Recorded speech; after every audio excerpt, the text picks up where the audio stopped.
All right, well, welcome to another episode of Traveling Through History. Really glad you're here tonight. We have a very special episode for you guys tonight. It's about a city that is the most contested city in the world, and we're going to be talking with journalist and author Andrew Lawler about his really excellent book called Under Jerusalem. And tonight we're really going to get into the details of that book and his research and his time in Jerusalem itself and all the different contested areas of the city and what has been done since 1860s until today around digging around the city for the important landmarks that each of the religions are looking for and most interested in.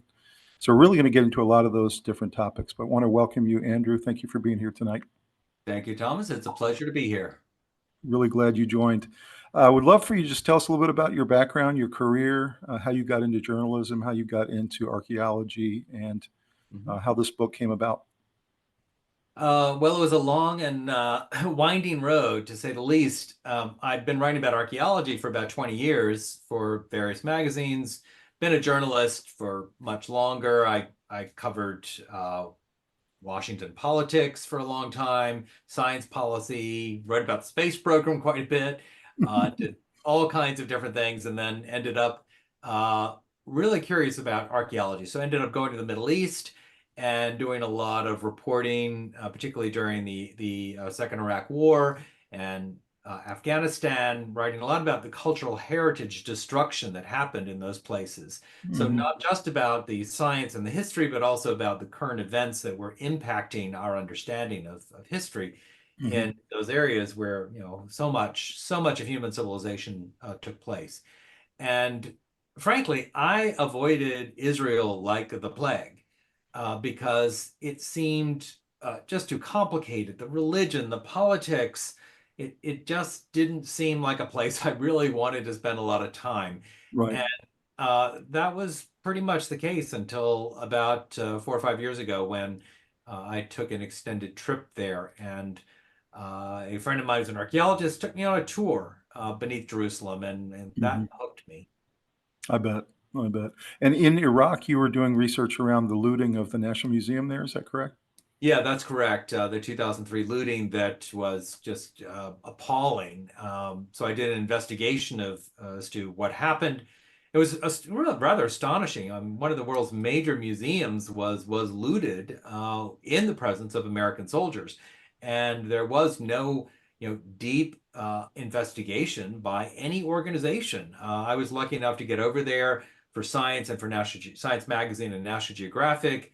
Mhm. Was able to be there with archaeologists and to kind of scope out what happened and to try and make sense of that disaster. Now, the bigger disaster, of course, was that in the wake of the beginning of the war, uh, without a government in firm control, people began to loot these sites. So Mhm. that became, a really important story that got some attention, but not nearly enough given the Mhm. scale of that disaster.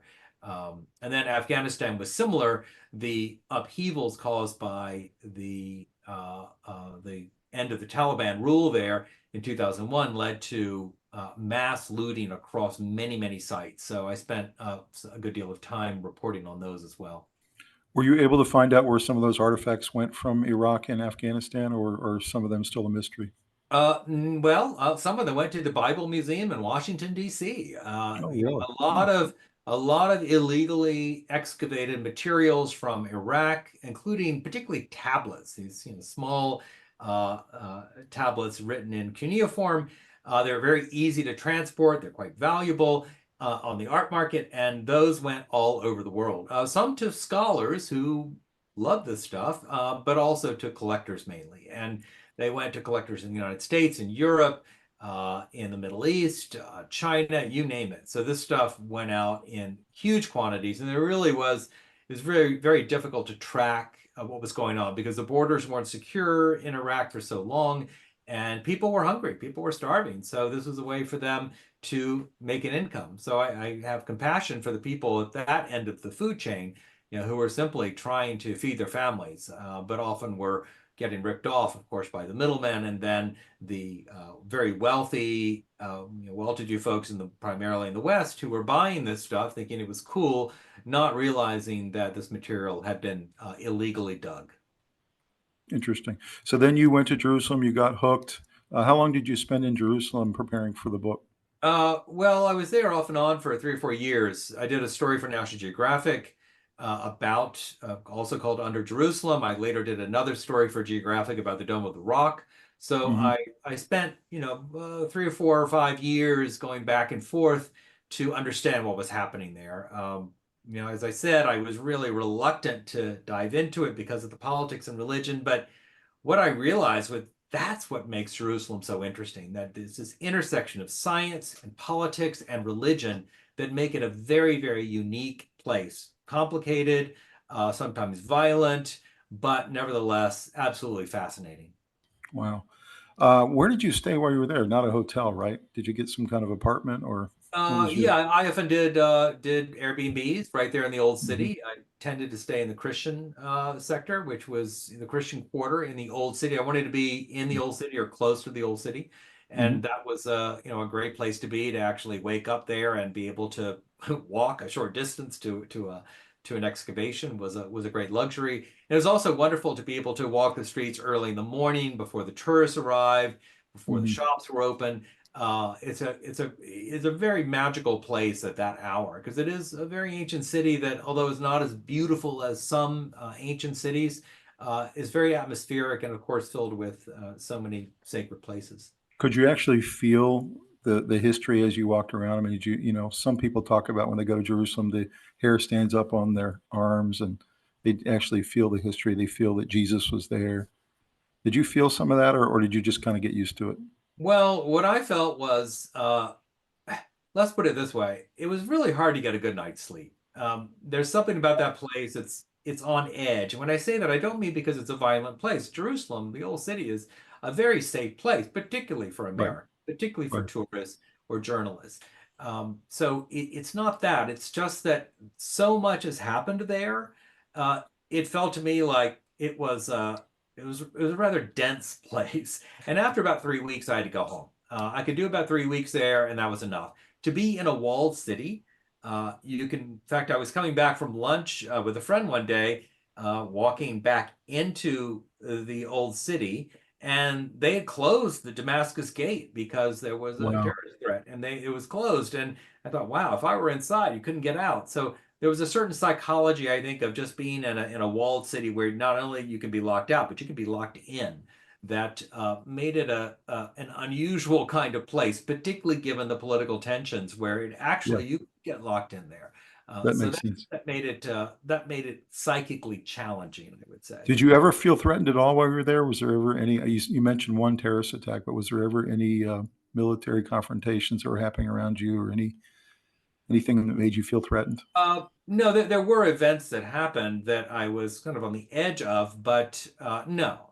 Again, Jerusalem is a remarkably safe place, because the one thing that Jews and Christians and Muslims can agree on is that we need the tourists, because the tourists and the pilgrims power the economy for every faith. Right. So there was just a general agreement that we're going to make sure that we have our disagreements, but leave the tourists alone, leave the journalists alone, leave the foreigners out of this. Right. And that so no, and I've traveled in a lot of places where I didn't feel secure, but Jerusalem, I certainly almost always felt very secure. And did the locals get along, whether they were from one religion or the other? I mean, do they generally get along, Um, or did you always feel sometimes, that tension? sometimes, I mean, most of the time in Jerusalem's history, most of the time, Jerusalemites have gotten along with one another, and we tend to forget that, Mhm. given the headlines. But certainly, there was a lot of tension particularly between Muslims in the Muslim quarter and Jews who would go through the Muslim quarter, often in Mhm. large groups, religious Jews, and the tension was very, very thick. And certainly there were incidents particularly on the Temple Mount, or the Haram al-Sharif, or Mhm. Al-Aqsa, as it's called by Muslims, where you had stone throwing, you had violence that took place, but mainly, generally, people got along, or kind of they would grin and bear the situation. So they respected and left the tourists alone. Did they also do that with the archaeologists who were there for long periods of time doing digs? Did they leave them alone too? Well, keep in mind that Jerusalem these days, of course, is controlled by Israel, and so Right. the Israeli Antiquities Authority is the governmental body that allows archaeologists to dig. And with the exception of one team from UNC Charlotte, almost every one of those archaeologists is an Israeli Jewish archaeologist. Okay. Muslims or Palestinians, I should say, or residents of Jerusalem who are not Jews are not allowed to dig. They're not granted permits. So the archaeologists working in, particularly in the Old City in Jerusalem and in the neighboring area, with the one exception I cited, are all representatives of the Israeli government. So certainly there's tension, particularly in certain neighborhoods where archaeologists are digging and causing disruptions. And this is, of course, the theme in my book of the way archaeologists digging underground are Right. disturbing the people who live above. So whether or not, whatever their religion, nobody wants to have somebody digging in their basement. So there certainly was tension about some of these tunnels that are still to this day being dug in the city. And you had so many great interviews in this book that I really found interesting. How did you arrange those interviews? Did you just walk up to people on sites? Did you call ahead and try to arrange something with one of their representatives? How did you get these interviews? It was a mix. Just by being there, I was able to meet people who then introduced me to others and introduced me to others. I had a local man, Samir Al Sharif, who was my fixer. He was the one who helped me translate. He spoke both Hebrew and Arabic, and was from an old Jerusalem family, an old Jerusalem Muslim family. And but he was red haired, and he actually looked more like an Israeli, like a That's Jewish great. Israeli. Yep. So he was very adept at helping me to pinpoint the people who mattered, the people who knew somebody, and also to get in to talk particularly to the people at the Al-Aqsa, the Muslim clerics who run what's called the Temple Mount for Jews and Christians. So it was very helpful to have somebody who was local, who knew the territory, and who had good relations with people on all sides. That's fantastic. It really is. So did you have any situation out on the dig where you witnessed some kind of major find or some kind of really startling situation where they pulled something up and were delighted what they found, or were you just mainly interviewing them after the fact? No, I was there for some digs, but keep in mind that this is part of the mystery of Jerusalem. Why is Right. Jerusalem so sought after by people? Why are people so interested? Obviously, the answer is the biblical past, but the truth is that Jerusalem doesn't have a whole lot to offer in terms of major treasures compared to, say, ancient Egypt or ancient Mesopotamia or Right. ancient Rome. It was not a place that really had a lot compared to most other large ancient cities, and a lot of it was destroyed too. So when you have a major find in Jerusalem, it tends to be maybe a small seal that was, say, the seal of a scribe who might have been mentioned in the Bible, may or may Right. not be the same person. Sometimes it's hard to tell. So that constitutes a major find in Jerusalem. We're not talking about large buildings or large statues. Certainly not statues, because for long periods during the times when Jews and then Muslims controlled Jerusalem, you didn't see statues because that is a Mhm. taboo in both of those monotheisms. So actually, the finds there have always been rather minimal. They haven't been great treasure. Of course, everyone's still looking for the Ark of the Covenant and the temple treasures, Right. allegedly Right. hidden away before the Babylonians came. But to date, those have not been found. But people still keep looking. They still keep hoping. So what were you think are the biggest finds since the 1860s? I guess the city of David would be one of them, actually finding the walls, right? What other ones were really big, do you think, that were kind of, not a statue, but some kind of really major find? Well, this is the thing, is that we don't really have any major find from the city of David. We don't actually have something that shows that period, a building from the period of, say, King David or King Mhm. Solomon, who Mhm. mentioned the Bible, but we don't, whether they're historical figures is still somewhat debated. Um, Okay. so I think Jerusalem's archaeology is strangely an archaeology of not being able to find the things that you think would be obvious, such as bits of the Temple of Solomon or Solomon's palace or David's palace, or things that are mentioned in the Bible that one would assume were large and grand, and surely there's something left.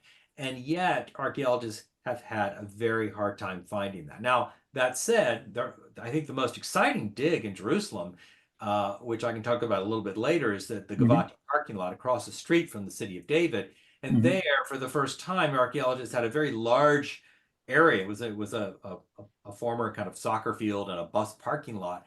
They're able to Hmm. dig down and really look at every level of Jerusalem's history from the 18th century all the way down to the time before the 6th century BCE when Jerusalem was destroyed by the Babylonians. And Hmm. there they've had some really interesting finds that span this enormous period. For the first time, we're starting to get a better picture of Jerusalem at all these stages. Interesting. Are they carbon dating to find out what time period those are from as they go down layer to layer? Yeah, carbon dating Jerusalem is actually not terribly useful. Why? Okay. Because carbon dating generally you can get within 100 or 200 years, 100 years if you're lucky, maybe a little bit less. But in Hmm. Jerusalem, for the most part, a coin or a piece of pottery is probably going to be a better way to date more precisely. A coin will have a date on it. That's always helpful.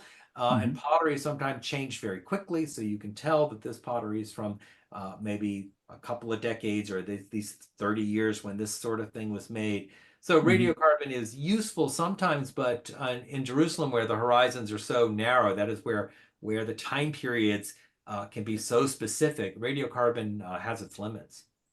Interesting. You started in the 1860s and went on up, and you split the book up into three sections. How did you decide to do that? And were you tempted to try to delve into pre-1860 at all, or did you decide that that was just too big an endeavor?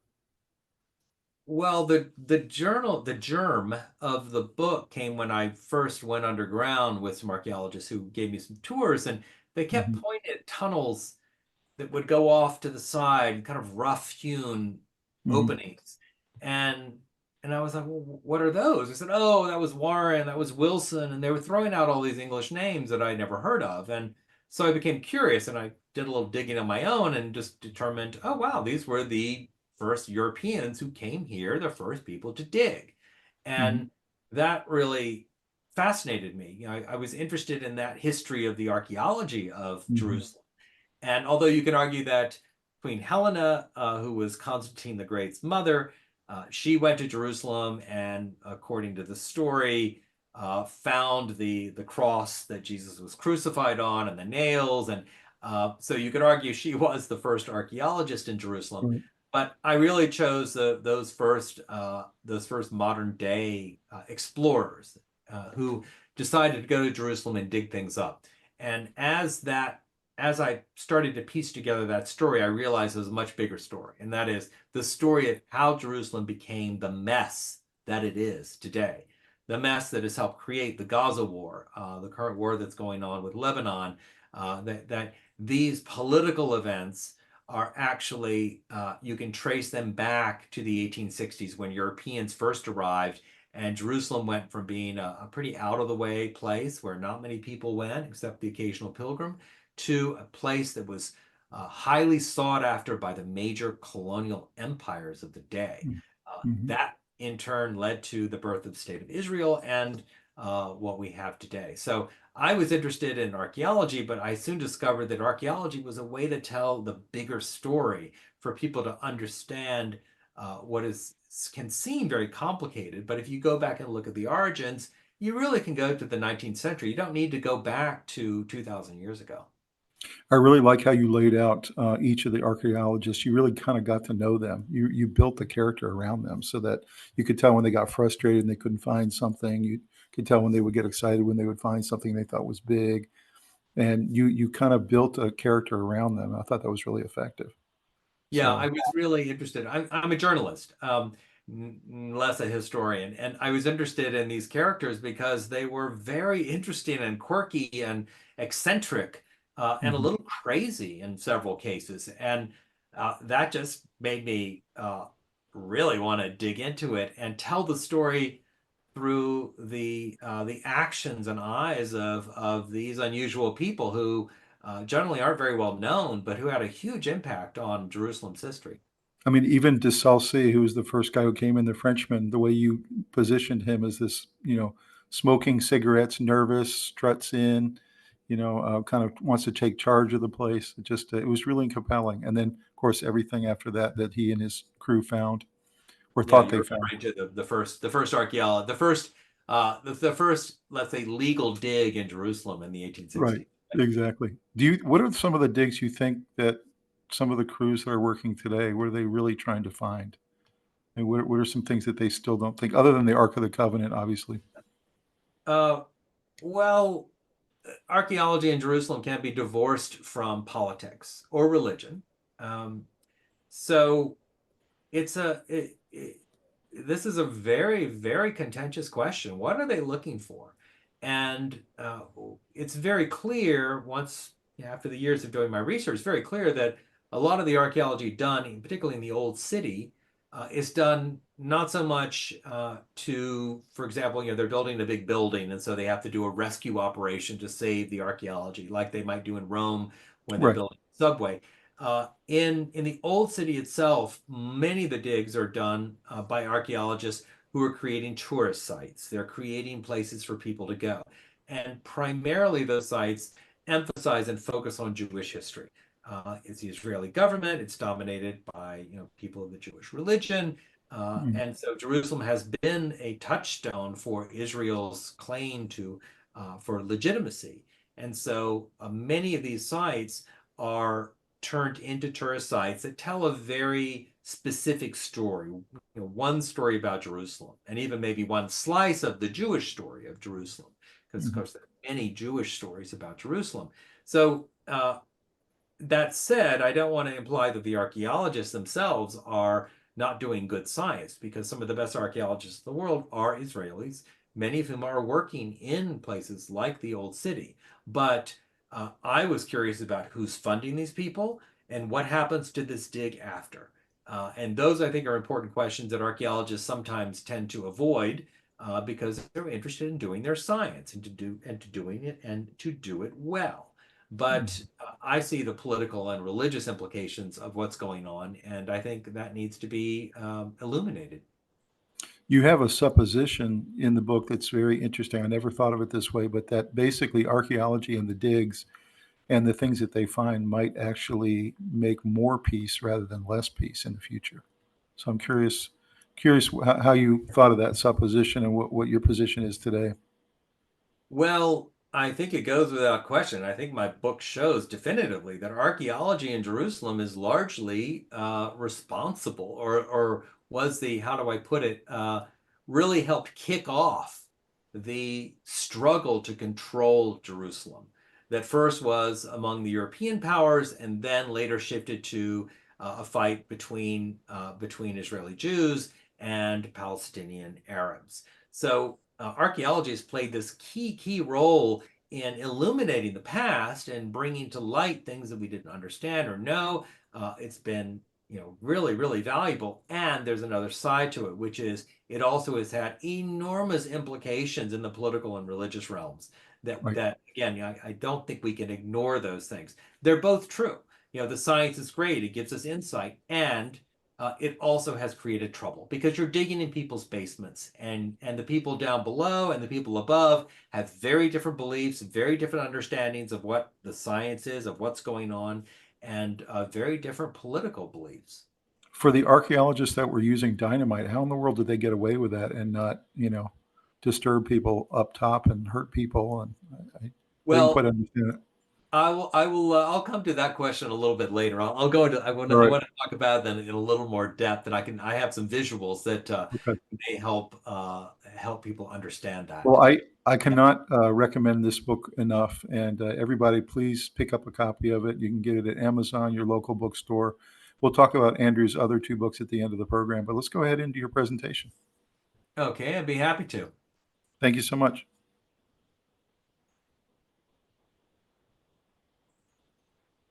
Okay, you should be able to make out the screen here. Sure can. Yep. And I want to emphasize that a lot of these images I'll be showing you were taken by my colleague at National Geographic, Simon Norfolk, who I worked with for a number of years to put together this National Geographic story, which then grew into the book. He's kindly allowed me to use many of his unpublished photos. This is one of them in a space right across from the Temple Mount. But let me launch into this, and I think one thing that I think is important is to really understand the geography. Now, many of your listeners have probably been to Jerusalem, but nevertheless, we'll see if we can dive in. Now, we're coming down from space onto the Middle East. You can see the Nile straight ahead. Northern Africa, you can see the Arabian Peninsula. And as we come down, you'll see the Dead Sea right there, and then the rugged Judean highlands to the left. And as we move down, you'll see that we're landing right on top of the old city of Jerusalem. And of course, that rectangular platform is the Temple Mount, or the Haram al-Sharif, or Al-Aqsa, as it's known to Muslims. And again, you can see Jerusalem is not in a very nice place. I mean, there's not a lot of trees. It's rugged. There's not a lot of water. So it was never a mammoth city compared to some of the large cities of the ancient Near East, but nevertheless, obviously very important for other reasons. Now, those reasons naturally involve primarily religion. So the top there, you've got the Holy Sepulchre, the traditional place where Jesus was crucified and buried. That's his Easter morning, Orthodox Easter morning. Looking down, Simon Norfolk took this fantastic shot of people spreading the light that is spread from Christ's tomb. And that's about a 10-minute walk from the Western Wall at the bottom left, which is sacred to Jews as a very formidable remnant of the temple that Herod reconstructed in the 1st century BC.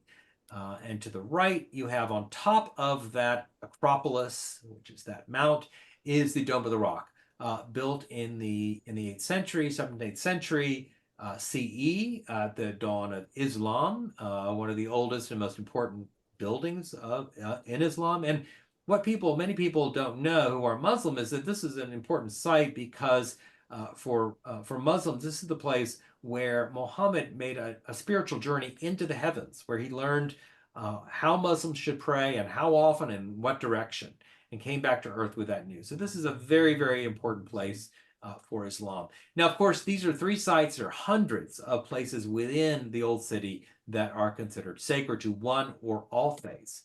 But you do consider those the 3 most important, correct? Those are the 3 big ones. But keep in mind there are literally hundreds of others, and we're talking about a very small space. There's the old city on the right. You could almost drop it in the reservoir in Central Park. I recommend it, but you could almost drop it in there and have nothing left. It's not a large space in which all of this history is happening. Now, one thing that I found particularly interesting was that Jerusalem, unlike a lot of cities in the Middle East that I've written about, ancient cities, it's not a layer cake. It's not mud brick houses built on mud brick houses built on mud brick houses. Instead, it's built on limestone. So they're natural caves and springs that are there, that were there even before humans. And humans have simply taken this underground world and expanded it in order to build buildings above, to make cisterns, to do lots of things like have rock concerts, as you see there. But the point is that Jerusalem's underground is a very intricate, almost 3D world that is due to the limestone that's there, and the fact that humans have been mining that limestone for a very long time. Interesting. So, Is it true that because there's so few trees, they essentially had to build almost everything with rock? yeah, Because they just didn't have timber, right? Yeah, because they don't have much timber, then people used arches. And these are very sturdy, and you'll see at the bottom right there's an example of a Crusader era arch that was built. So these arches really last a long time. And this is a case in point. When I stayed in the Christian Quarter, there's a little place I would go shop, And the Muslim shopkeeper at one point stopped me and said, "Who are you? You know, you're not a tourist. You've been around too long." And I told him what I was doing. He laughed, walked over to the potato chip aisle, lifted a hatch, and he went down.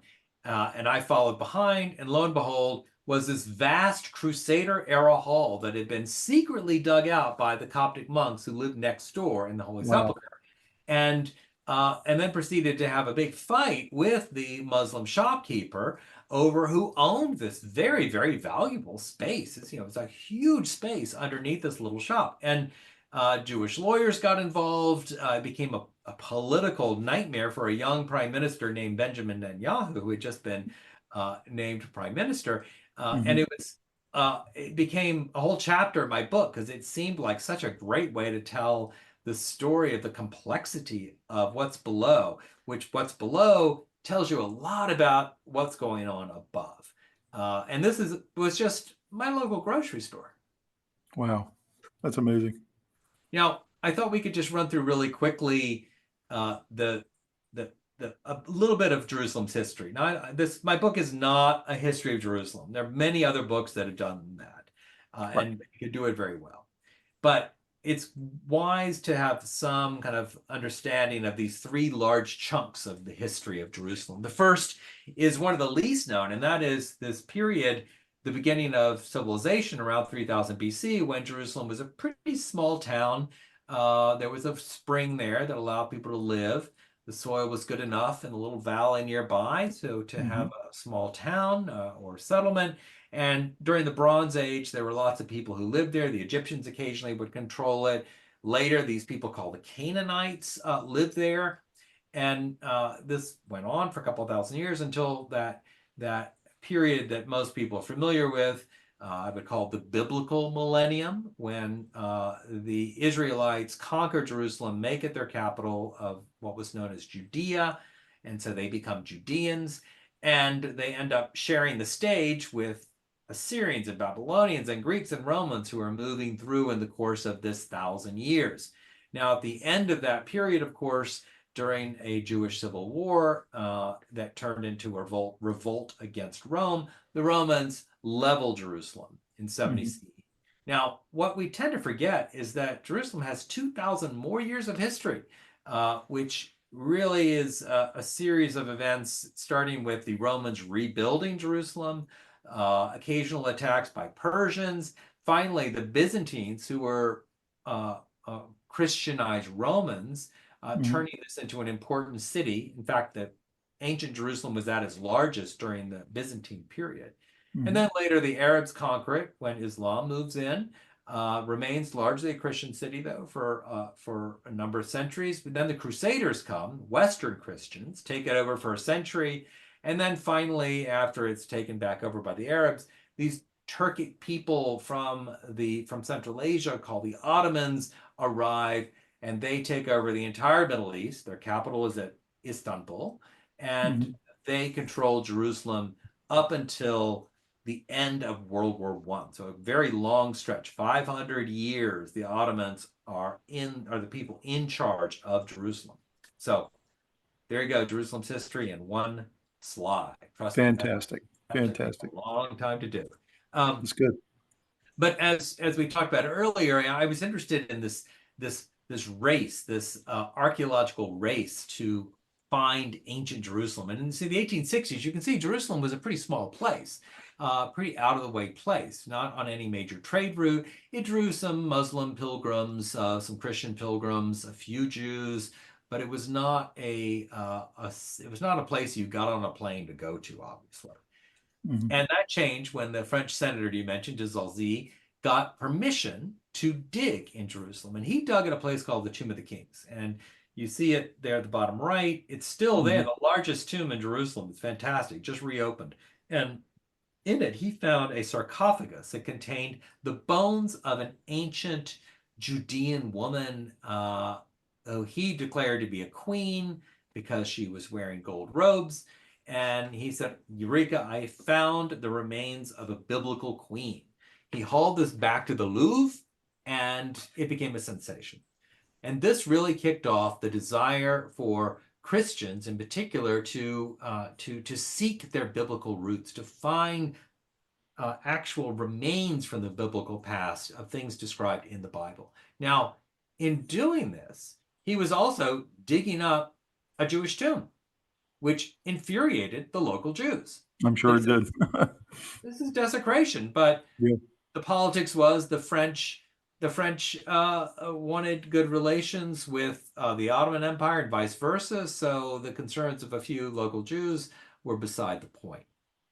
And Do you think he would have declared anything he found to be an incredible find because he was trying to generate capital for more digging, or because no, I think that without money you don't have digs, right?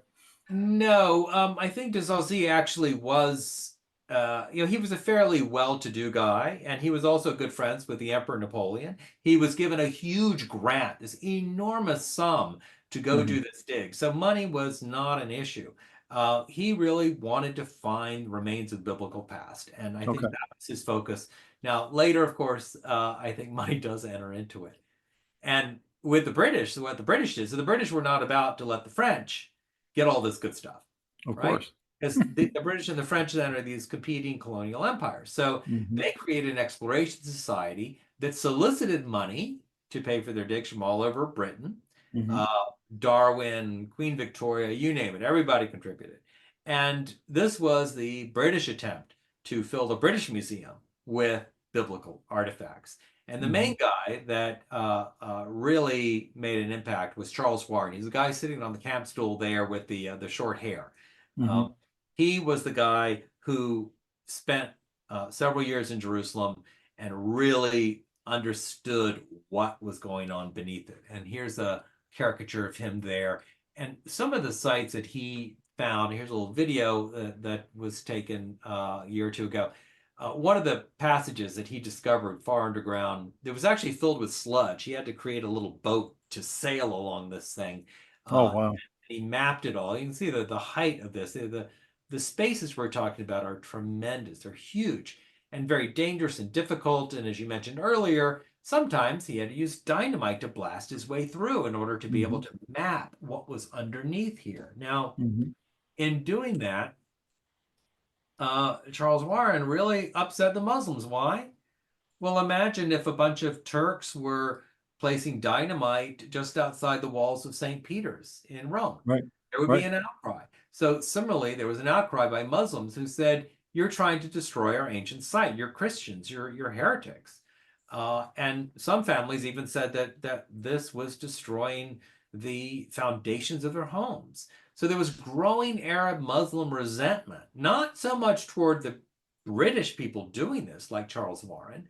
They didn't like him, but they understood that the Ottomans, who remember, they're a foreign occupying power. They're Muslim, but they're Turks who control an Arab city.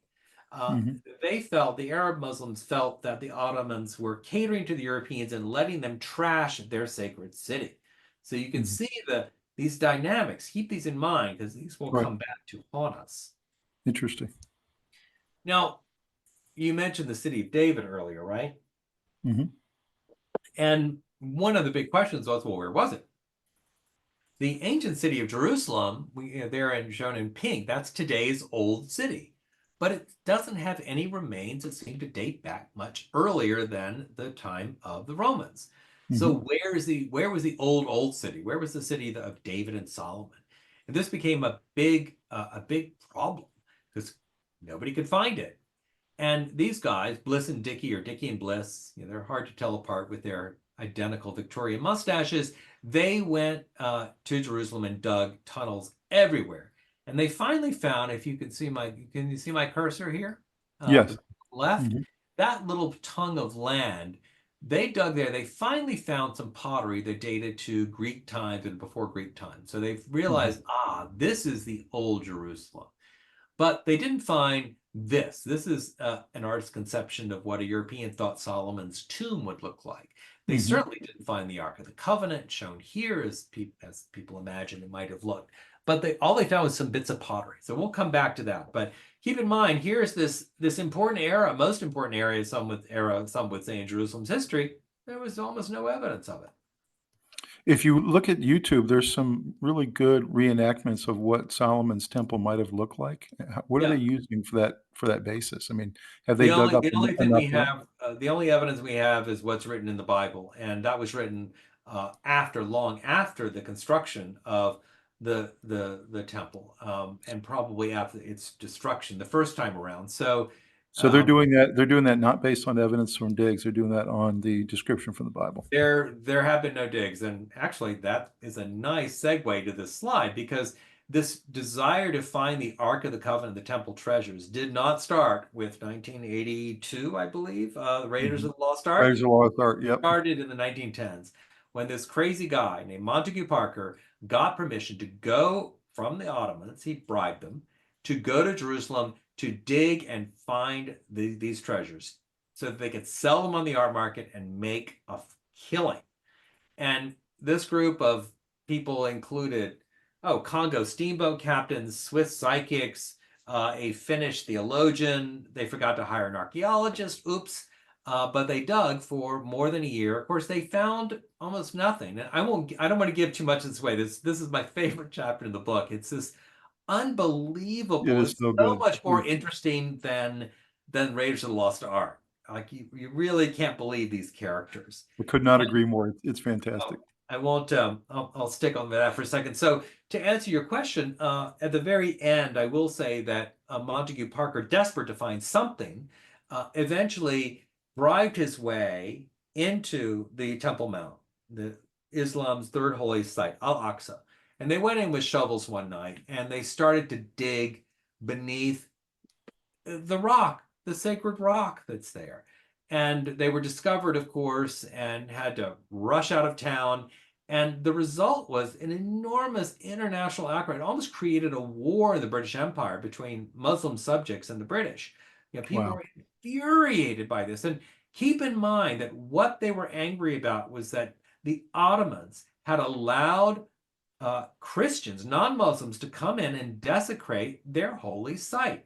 So this, in a sense, was the beginning of Palestinian nationalism, a sense among the Arabs in Jerusalem that, hey, if we don't protect our holy site, nobody will.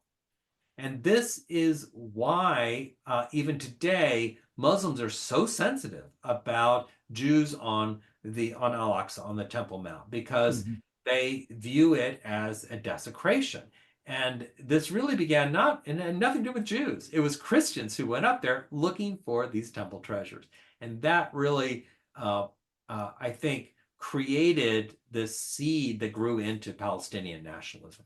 And it's very restrictive even today, right? You have to have a certain kind of pass, you have to dress a certain way. Is that still all true Well, to get up there? yeah. I mean, I would say, they're not going to allow they won't allow you into St. Peter's if you're wearing hot pants or Right. short shorts. No, you can go up. Tourists are welcome to go visit Al-Aqsa. You can't go into the Dome of the Rock anymore after the first Intifada Okay. for various reasons.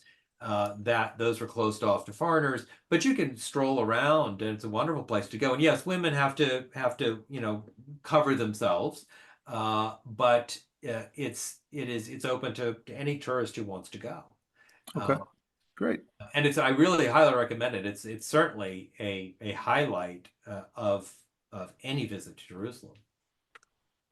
Now, right before World War One, remember, Jews in Europe are reading about the archaeology going on, and they're saying, "What the hell? These Christians are looting our heritage. They're digging up our heritage, Jewish heritage." So, Baron Edmund de Rothschild was a wealthy Frenchman. He put together the first Jewish archaeology team to dig in Jerusalem, and he famously said, "Excavations be damned; it's possession that counts." Right? That this was really a race between Jewish and Christians from Europe, nothing to do with people in Jerusalem, to find the temple treasures, to Right. claim these sacred objects. And unfortunately, World War One intervened, so they didn't make much progress, didn't really find much. And then, of course, everything changed because the Ottomans sided with the Germans in World War One. Germans lost. The British finally get the prize. After the British and the French and the Germans and the Russians have tried to control Jerusalem, the British win. They march in, they control it, and then Jews begin to come from Europe into Jerusalem and into the neighboring area. It's called Palestine. And of course, that led to clashes between Arabs and Jews. At the end of World War II, even more Jews are arriving as refugees from the Holocaust, seeking a safe refuge. And Britain throws up its hands, withdraws. Israel is created by the United Nations. And then Jerusalem is at the center of a war between the Arab nations and the Jewish state. And eventually, the city was divided in half, with the old city going to Jordan and the new city in the west going to Israel. So there wasn't a lot of archaeology that happened in this time because it was a very violent period of great upheavals and distress for the people of the city. Now, this all changed again in 1967 when the old city fell during the Six-Day War to the Israelis. So the Israelis now are in full charge of all of Jerusalem, including the old city, which had all of that good old stuff. And immediately the Israelis launched this massive campaign of digging. And I'll give you an example. Archaeology is a funny thing. It doesn't always give you what you expect. And one thing that it did provide to the Israeli state was proof that, in fact, Jerusalem had been an important Jewish city. The archaeological evidence for that, and that was dug up by Benjamin Mazar. If you see him on the left, he dug that area. You see that massive pedestrian overpass that is going up to the Temple Mount, as was rebuilt by Herod the Great in the first century BC, and he found evidence of all this. So it was very important for the Israeli state to be able to say to the world, see, we're not just an occupying power. This was a Jewish city. Here's proof of it. Now, at the same time, one of his young colleagues, Meir Ben Dov, shown there in blue, he was much younger man then, he began to dig just south of the Temple Mount. And if you watch my cursor, that top right there, here's the Dome of the Rock, one of Islam's most important shrines. Here's Al-Aqsa Mosque. It was very much larger in that configuration then, around the 8th or 9th centuries CE. But what this Israeli archaeologists found were these massive buildings that proved to be Muslim palaces from the early Muslim era.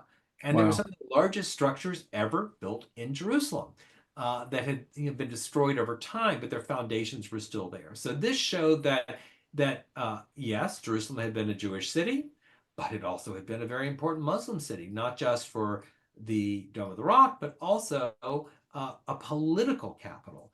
So this was a really shocking find for Muslims and Jews alike. But it shows that archaeology can often not serve the politicians the way they would like it to. Absolutely. Did you ever see the movie Kingdom of Heaven? Oh yeah, It's a really excellent movie, and that just gives you that sense of how many times the city was sacked and how many times Saladin came in and the Crusaders, and that was a really very, very, very violent era, and one in which one should mention that the Jews and Muslims both suffered in that period.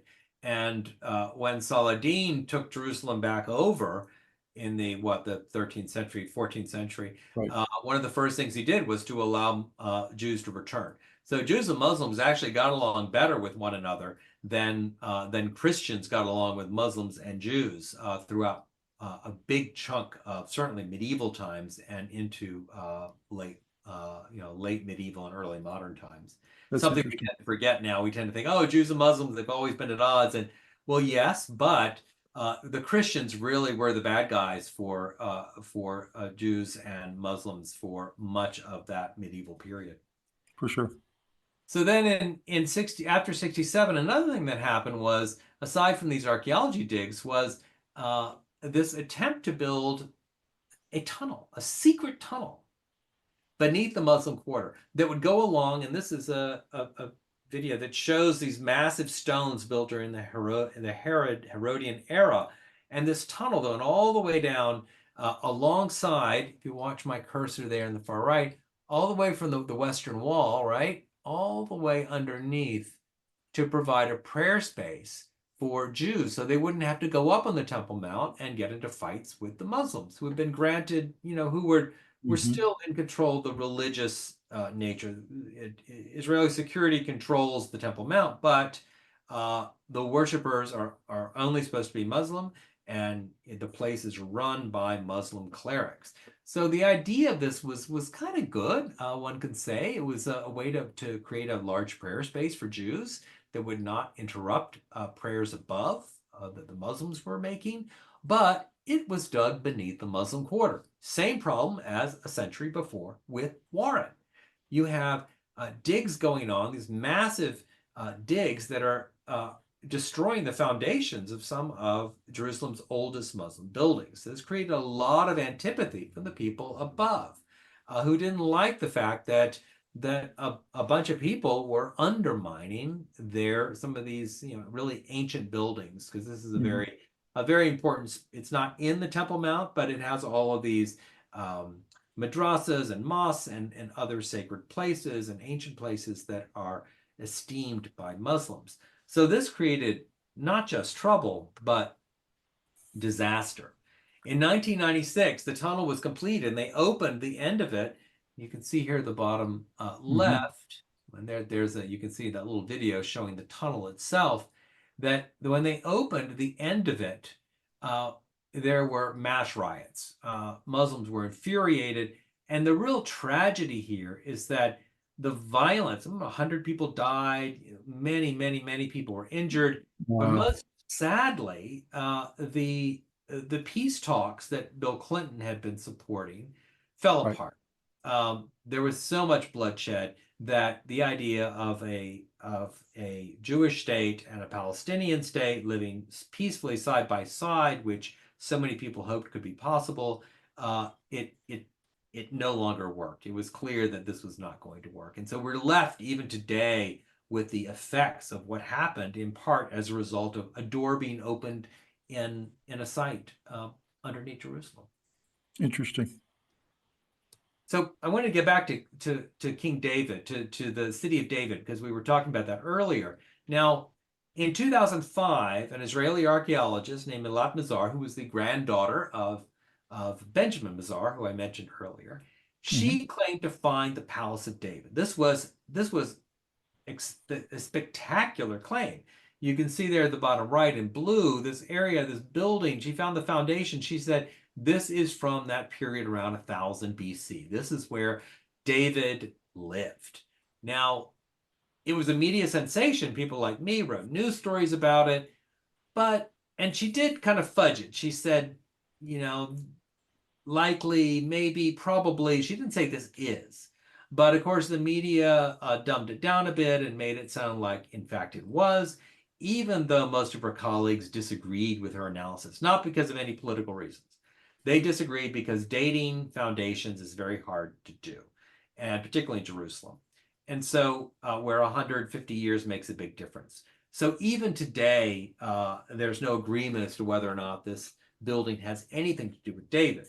But what there is agreement on now is that the Jerusalem of 1000 BC or 950 BC, the time of David and Solomon, Hmm. was a period when it was a relatively small or modest walled town, and there were tribal chiefs that ran this. This wasn't like Thebes or Rome or Athens. It's a very small place relative to other Near Eastern urban areas. So I think that's an important thing for us to recognize, that what the Bible tells us about Jerusalem is seen with rose-colored glasses, looking back through the centuries, much like we would see our founding fathers as larger Right. than life. They Right. saw ancient Jerusalem as this grand center of an empire, which it never was. Where did she get the 1000 BC time period? Did she have some kind of evidence? Did she do some Oh yeah, carbon she had, testing? well, she not so much carbon dating, because again, that's problematic, because 50 years, we're talking about a difference of 100 years, 50 years. Uh, Hmm. and it was mainly pottery and the way things were built, and it was a whole intricate argument that she noted wasn't final. It was just a theory. And most of her colleagues since have really shot it down. I think very few people agree that with that analysis. She's passed away, unfortunately, but this debate is going to continue. But there's still no building that we know of in Jerusalem that clearly dates from the period of David and Solomon. When That you were when you were interviewing the archaeologists for the book and talking to people on the ground, are all of them aware of these kinds of facts? I mean, is this all generally kind of known? People know where things are, where things aren't. Theories about what's over here, theories about what's over there. And when they were talking to you, do people generally know the same kinds of facts, or is it kind of all over the place? No. It's the archaeologists who work in Jerusalem are a very tight bunch, a very well-educated, well-read, and they're constantly arguing and fighting with each other over different theories, over data, over who's doing good science, who's not doing good science. It's a very small bunch of people, and they all know each other, and they all go to the same conferences and read the same papers. So no, it was actually easy for me to get a grasp of what the controversies were because often they're in the front page of Israeli Mm-hmm. newspapers. There's great Mm-hmm. public interest in this, right? So it's not just an academic discussion Mm-hmm. because, of course, it feeds into politics and religion. Interesting. And speaking of that, one of the great digs going on is this dig beneath the city of David that is exposing an ancient stairway that was built around, one presume, the time of Herod that led up to the Temple Mount. So this would have been a grand, way to enter up into Jerusalem and go up toward the Temple Mount. Now, archaeologists knew that this was there, but it was hard to get to. It was far underground. The city built up over the millennia, and so it was not until a right-wing Jewish organization called the City of David Foundation decided to spend an enormous amount of money to dig a subway-sized tunnel beneath this mostly Arab neighborhood in order to expose this ancient street so that you could recreate the path of Jewish pilgrims around the time of Jesus. Now, what was, I think, so interesting about this dig was that one thing that was learned was that, in fact, it was not built by Herod or under Herod's auspices. It was very clear that the bulk of the street was built under the auspices of a man named Pontius Pilate, Oh, hated wow. by Jews and Christians alike. Yeah. And why this was so interesting is that Herod that Pontius Pilate was seen as somebody who was really against the Jews, and yet he's obviously putting a lot of his political and economic capital into glorifying the temple. So I think it gives us this more nuanced view of the politics of the time, and rather than seeing it as a simple case of bad guys and good guys, we can Right. see it in a more complex way. So he was subduing the people in a way by exalting their temple. Well, The he was the temple. guy in charge, and this was an important place, and he wanted to make it like Rome. He was trying to make Jerusalem like Rome. Right. He was not. So he was clearly recognizing the power of the beauty and the size of the temple, and he wanted to emphasize it. He wanted to bring in tourists. He wanted to bring in pilgrims. Like any good leader, this was good business, right, and good politics. So he created this kind of via sacra, as there was in Rome, this triumphal path. And of course, the trouble with this project was that tunneling is a really bad way to do archaeology, right? It's terrible because it's like driving without peripheral vision. You don't know what's above you, what's to the side. You're getting a very limited picture of the history. And it's Mm-hmm. done in Jerusalem and almost only in Jerusalem because of the politics. Because to ask the Muslims above if we can tear down your house so that we can then dig down to find the ancient Jewish past is not going to get very far. It's not going to get you Mm-hmm. very far. Right. So this was the way to avoid that. But in doing so, they also created trouble. And I'll go back to this. I'll just say that the tunnel created cracks and troubles with the foundations of many Muslims in the neighborhood. I went and talked to many of them. There were cracks in the places that were right above the tunnel. There were not cracks in the places next to it. So it seemed pretty clear. But the Israeli Antiquities Authority and the City of David Foundation refused to acknowledge this, and these poor people were left with homes that are in danger of collapse. So it was a very tragic situation that was driven by the politics that was sad to see archaeology involved in, in the destruction of or the damage to, people with a very modest income to their homes, all in the name of glorifying a particular era in the city's history that, did not really appeal or have much connection to the people above. Is this the kind of street that Jesus would have carried the cross up towards the Temple Mount potentially? Uh, Uphill?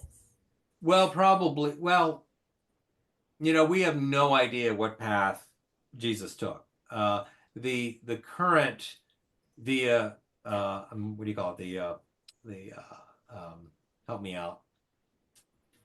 The path that Um, Jesus took to Golgotha, right? The okay, yeah, 12 stations of the cross right. that is so prominent in the Catholic churches. Actually, that was a tradition that began in Italy, in hill villages in Italy, that was then transferred to Jerusalem at the time of the Crusaders, who then made up where they thought Jesus was. So we Interesting. actually have no idea because the city itself is the city that was rebuilt by the Romans in the 2nd century. Right. AD, right? CE, after Jesus. So we really don't know. There are lots of theories. Now, this is a street that it's very possible that Jesus walked on. Anybody in Jerusalem probably walked on this street. Mhm. So there's no doubt about that. But, again, where Jesus, the path he took is very hard to know since we don't have much of that city left. Right. Interesting. And so finally, what I found in the end was that the 1800s, when the Europeans started to dig, is not so different from today. The people in charge still get to decide who can excavate, who cannot, right? Mhm. The tombs that get desecrated create outrage, whether they're Muslims or Jews, doesn't matter. If you're digging underneath someone's home and causing damage, that creates a lot of anger. And then of course you have the people who have or providing the funding and political support. They've got agendas. They're not just about the science. They have religious and political agendas, whether they're Ottomans or whether they're Brits or whether they're Israelis. So Mhm. this is what really struck me, this kind of strange continuity through Jerusalem's history of the past couple hundred years that has broken into terrible violence in the city of David, for example, which is a primarily Muslim area where Jews are moving in. There's conflict both above and below. So Mhm. that's what to me was really astonishing to see this kind of continuity that really began with archaeology.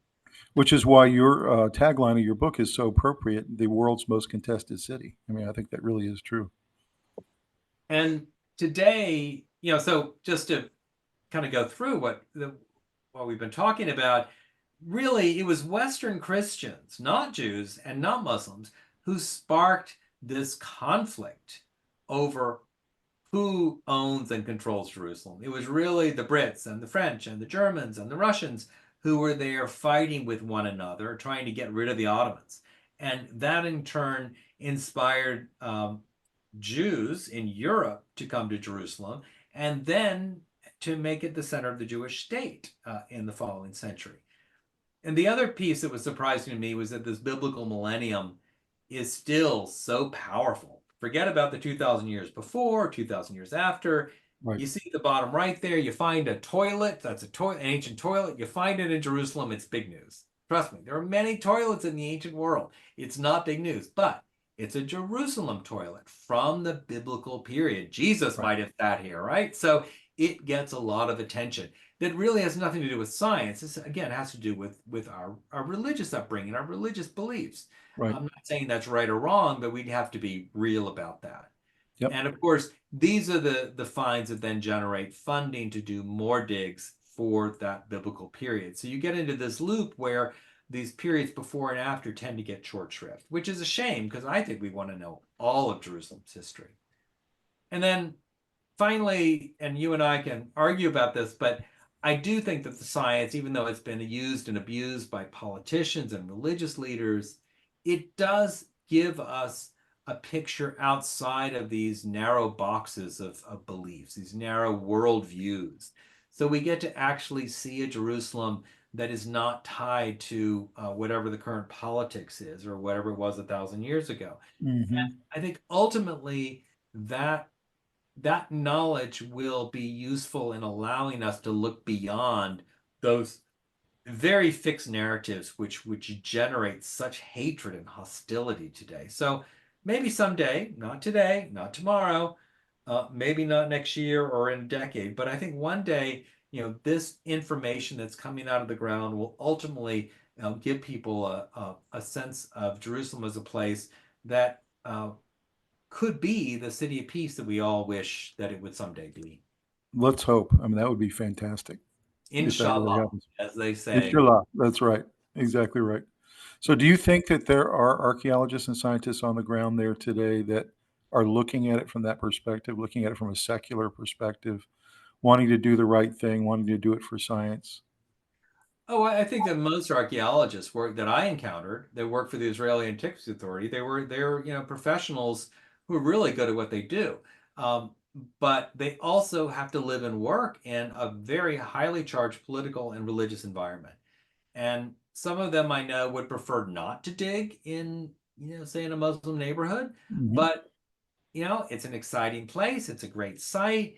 You're going to find amazing things. It's very tempting to go down that road, even if you have a lot of empathy for Palestinians and their situation. So I don't want to be quick to judge anyone else's ethics.